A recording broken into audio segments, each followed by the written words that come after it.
London, 1843. A freezing cold sweeps through the city. Families are forced to choose between buying dinner or buying coal for warmth. At a counting house up on Cornhill, one man tries to spread a little bit of warmth, just a little Christmas cheer. Unfortunately, warmth and cheer are not line items that his employer recognizes. The man's name is Bob Cratchit, and by the next morning, his employer will have seen ghosts. Several of them. And he will never be the same.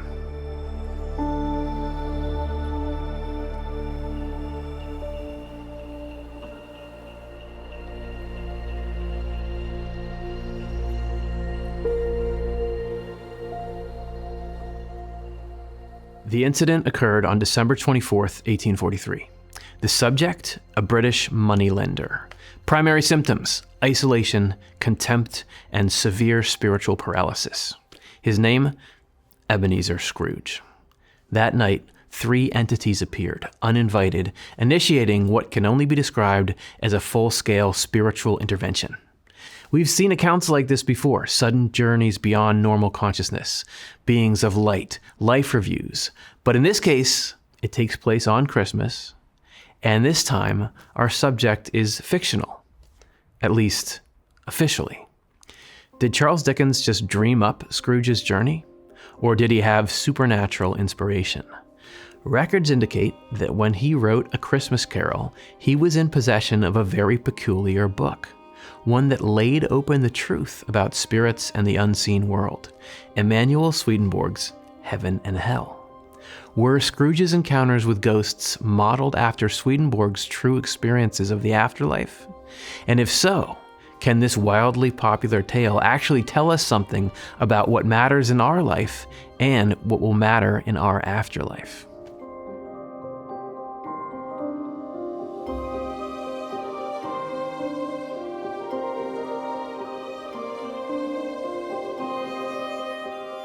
Ebenezer Scrooge spends Christmas Eve as he does every other night, alone, irritated, and profoundly unfestive. But tonight, he's restless. He can't shake thoughts of his old partner, Jacob Marley, the closest thing that he ever had to a friend. And then the intrusions begin. Marley's face, in places where faces shouldn't be. Scrooge insists that it's just nonsense. But then Marley appears. Unmistakably himself, yet unmistakably dead, bound by the chains he forged in life. Marley explains to Scrooge what those chains mean. They're the weight of his choices, selfishness made manifest. And Scrooge is headed down the same road. It's a road that Swedenborg described the pitfalls of. It is impossible to grant the life of heaven to people who have led lives opposed to it in the world. Scrooge cannot comprehend his friend's fate. Marley was brilliant at business, but that was the problem. He measured his life in profit, not people. Business. Mankind was my business. The common welfare was my business. Charity, mercy, forbearance, and benevolence were all my business. The dealings of my trade were but a drop of water in the comprehensive ocean of my business. Marley learned too late that life's true work is love. Success for its own sake is fleeting, temporary. What matters is how we treat others. Love and kindness are their own reward.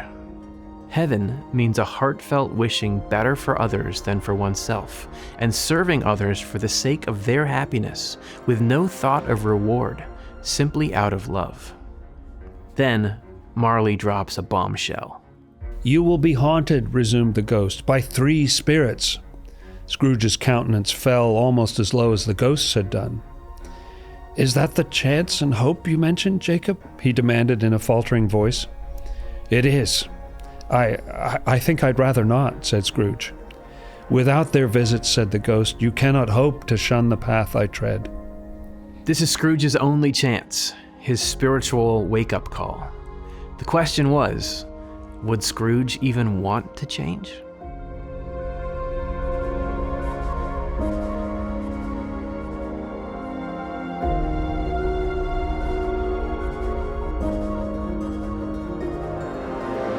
The first ghost appeared, an angelic spirit, luminous, gentle, and childlike. Dickens wrote, "It was a strange figure, like a child, yet not so like a child as like an old man viewed through some supernatural medium. Its hair, which hung about its neck and down its back, was white as if with age, and yet the face had not a wrinkle in it, and the tenderest look was on the skin. From the crown of its head there sprung a bright, clear jet of light, by which all of this was visible." Swedenborg noted that in the spiritual world, appearance reflects inner character. A childlike form signals innocence. Radiance signals truth. In short, the wiser angels are, the more innocent they are, and the more innocent they are, the more they look like children. Scrooge can't bear the brightness. The truth hurts when you've spent your years avoiding it. Negative spirits, Swedenborg says, feel actual pain or discomfort around loving ones. It's not punishment, it's just incompatibility. The spirit goes on to declare its purpose, not judgment, but reclamation. The spirit is there to help Scrooge find himself again. Then the memories hit Scrooge one after the other. Smells, sounds, colors rushing in all at once. Friendships, schooling, early joys, old wounds. Scrooge is overwhelmed and unexpectedly moved. Swedenborg calls these preserved inner states remains.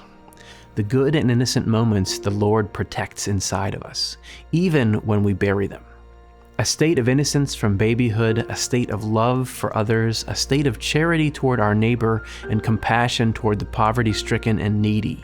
In short, all states of goodness or truth, the Lord preserves them in us, hiding them away in our inner being without our slightest awareness and carefully separating them from evil and falsity. When we relive them, they are identical to the experience we first lived through in the world. One memory stands out. Fezziwig, the joyful employer Scrooge once admired.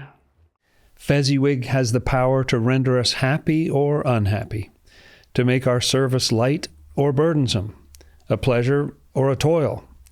The happiness he gives is quite as great as if it cost a fortune. He felt the spirit's glance and stopped.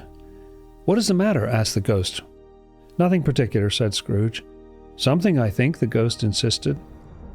"No," said Scrooge. "No, I should like to be able to say a word or two to my clerk just now, that's all." The spirit didn't stop at the warm memories, however.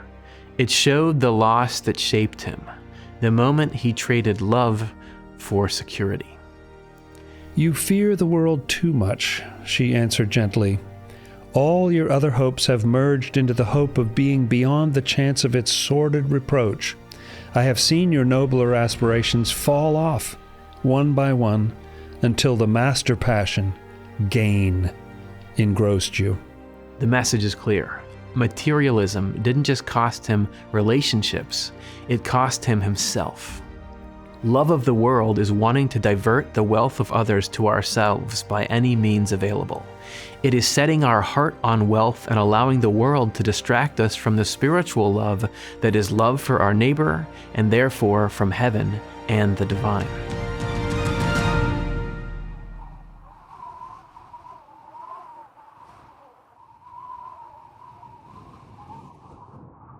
After reliving the man he used to be, Scrooge was then forced to meet the man he had become.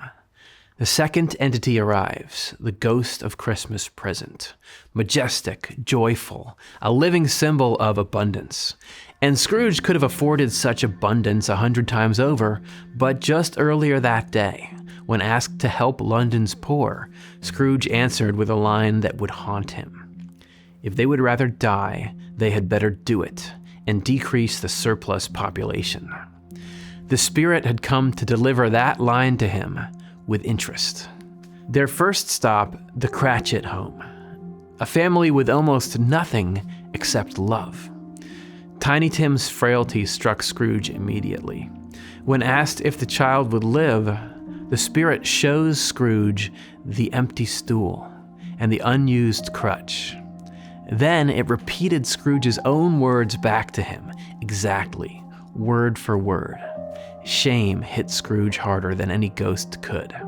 "Man," said the ghost, "if man you be in heart, not adamant, forbear that wicked cant until you have discovered what the surplus is and where it is. Will you, and such as you, decide what men shall live, what men shall die? It may be that in the sight of heaven you are more worthless and less fit to live than millions like this poor man's child. O God, to hear the insect on the leaf pronouncing on the too much life among his hungry brothers in the dust." The Spirit guided Scrooge through scenes of people who struggled, who suffered, who had fallen on hard times, and yet were cheerful, kind, and loving. Scrooge realized that it's not what we have, but what we do, who we are, that matters. They visited Scrooge's nephew Fred, who had invited Scrooge to Christmas dinner that evening. Scrooge, having no Christmas cheer whatsoever, declared it a humbug and refused the invitation. And now, as he watched, as Fred's wife and friends made fun of his grumpy disposition, but Fred genuinely pities him. "I'm sorry for him. I couldn't be angry with him if I tried. Who suffers by his ill whims? Himself, always. Here he takes it into his head to dislike us, and he won't come and dine with us, and he won't come and dine with us." Fred's pity isn't condescension, it's compassion. This is a glimpse of the love Scrooge has pushed away his entire life. When the bell struck 12, the ghost disappeared. In his place is an ominous, hooded figure gliding before him.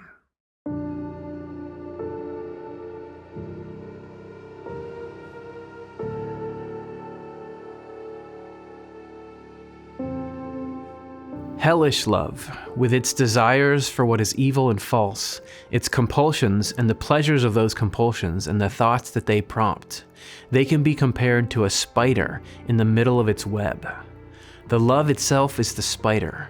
The cravings for what is evil and false and their deeper deceptions are the web of threads right where the spider sits, and the pleasures of those compulsions with their vicious schemes are the outer threads where flying insects are caught, wrapped up, and eaten. The final ghost is the most unsettling and terrifying. He shows Scrooge his likely future. The spirit doesn't speak a word. When Scrooge asks a question, it simply points a bony finger toward the answer. First, they witness a group of men discussing the death of a man no one would mourn. Then, two men Scrooge knew in business whom he respects. They comment on the death of the individual as casually as they do the weather. Next is a shop in a dodgy area, a dreadful place where a few people sell items they collected from the dead man's house. None of these people feel any sadness at the loss, insulting the man and speaking of him with no emotion. He was not a kind man, not one who cared for others, and so none cared for him. Then Scrooge stands beside a bed with a body lying on it, covered by a sheet. He knows whose body it is, but cannot face it. "O cold, cold, rigid, dreadful death, set up thine altar here, and dress it with such terrors as thou hast at thy command, for this is thy dominion.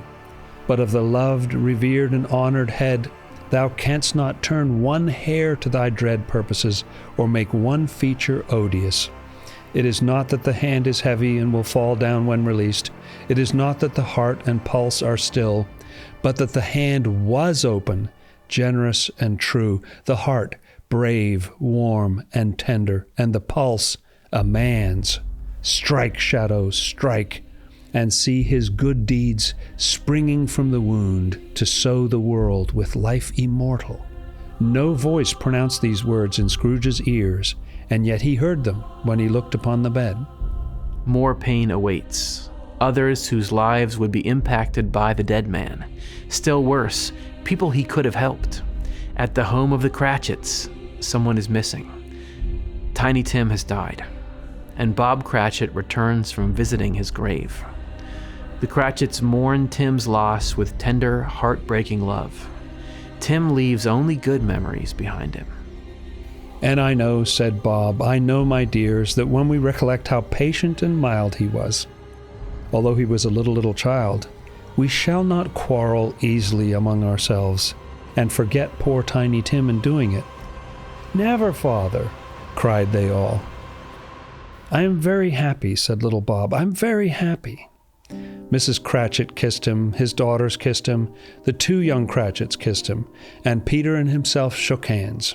"Spirit of Tiny Tim, thy childish essence was from God."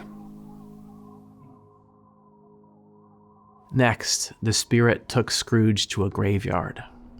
The silence, the wind, the pointing finger. Scrooge followed its direction to a headstone and sees his own name carved into the marble. His future, cold, lone, and deserved. No legacy, no mourners, no love. He begs for mercy, a second chance, but the entity doesn't answer. But for the first time in his life, Scrooge is ready to make a change.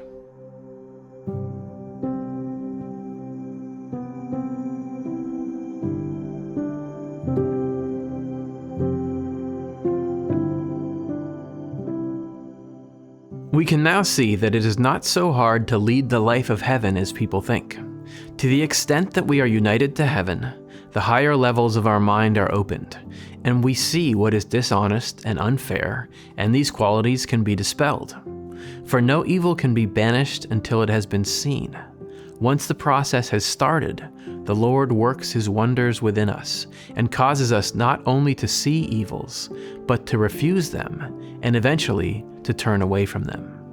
This is the meaning of the Lord's words, "My yoke is easy and my burden light." Scrooge awoke in his bed, alive, renewed, joyful, and he didn't waste a second. Scrooge promptly buys a Christmas goose for the Cratchit family. He dresses in his best clothes, takes to the streets where, quite uncharacteristically, he smiles and greets everyone he passes. Scrooge looked so irresistibly pleasant, in a word, that 3 or 4 good-humored fellows said, "Good morning, sir, a Merry Christmas to you." And Scrooge said often afterwards that of all the blithe sounds he had ever heard, those were the blithest in his ears. He used to hate it when people had said Merry Christmas. Our state of mind has everything to do with how we react to and experience the things that happen. Scrooge runs into the very man whose request for charity he had refused and shocks him with a generous donation. He finally accepts Fred's dinner invitation. The next day, he raises Bob Cratchit's salary and promises to help his family. Generosity, caring, and kindness allow heavenly happiness to flow in. Scrooge felt joy because he was helping others. Love is our very life, and the quality of our love determines the quality of our life. The happiest life results from love for the Lord and for our neighbor, because divinity itself flows into that life. Scrooge was better than his word. He did it all and infinitely more. And to Tiny Tim, who did not die, he was a second father. He became as good a friend, as good a master, and as good a man as the good old city knew, or any other good old city, town, or borough in the good old world. Some people laughed to see the alteration in him, but he let them laugh, and little heeded them, for he was wise enough to know that nothing ever happened on this globe for good at which some people did not have their fill of laughter in the outset. And knowing that such as these would be blind anyway, he thought it quite as well that they should wrinkle up their eyes in grins as have the malady in less attractive forms. His own heart laughed, and that was quite enough for him. Ebenezer Scrooge may be fictional, but his transformation reflects countless real, spiritually transformative experiences. He endured paranormal encounters, had a life review, and saw visions of the afterlife that awaited him. He received wisdom and advice from spirits and a second chance at life. When we have been regenerated, we are renewed or new. This is something the church of today knows, both from the word and from reason. I will give you a new heart, and I will put a new spirit within you. I will remove the heart of stone from your flesh and give you a heart of flesh. I will put my spirit within you. Scrooge represents all of us, the best we can be and the worst we can be. The question now is, what does Christmas and life mean to you?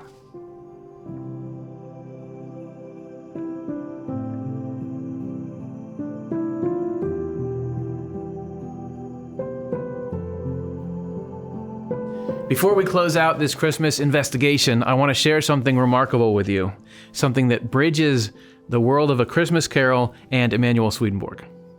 Mr. Charles Dickens presents his compliments to the Society for printing and publishing the writings of Emanuel Swedenborg and begs to thank them cordially for their obliging communication and for the copy of the work on Heaven and Hell accompanying it. He begs to assure the Society that he will not, quote, reject the book unexamined, end quote. He is at present quite unacquainted with it, save from their description, and that it shall have his most careful and attentive consideration. Broadstairs, Kent, September the 20th, 1841. We can't say for certain what influence Swedenborg's ideas had on A Christmas Carol, but we can say that right before Dickens wrote it, he had Swedenborg's Heaven and Hell in his hands. And that makes Scrooge's journey, his spiritual visitors, his life review, his rebirth, feel a lot less like fiction and a lot more like a retelling of the same spiritual patterns Swedenborg described a century earlier. And that brings us to you. This episode marks the end of Season 1 of the NDE Files. If you traveled this path with us through history, mystery, theology, the paranormal, and the afterlife, thank you. Really. We're going to be taking a short break as we prepare Season 2, and trust me, it's going to go deeper, it's going to be more mysterious, more hopeful, and stranger than anything we've done yet. So if you want to be here when we reopen the case files, make sure that you're subscribed and that you hit the bell, because then you'll know the moment that Season 2 begins. The NDE Files is produced by a nonprofit, the Swedenborg Foundation. Our work exists because of the support of people like you who believe that exploring the spiritual world matters. If these videos mean something to you, if you want to help us bring more of them into the world, you can donate or you can become a supporter at swedenborg.com. Link in the description. Every contribution, large or small, helps keep us doing this work. Thank you for watching. Thank you for supporting. Thanks for being a part of this journey. From all of us here at the NDE Files, Merry Christmas, and we'll see you for Season 2.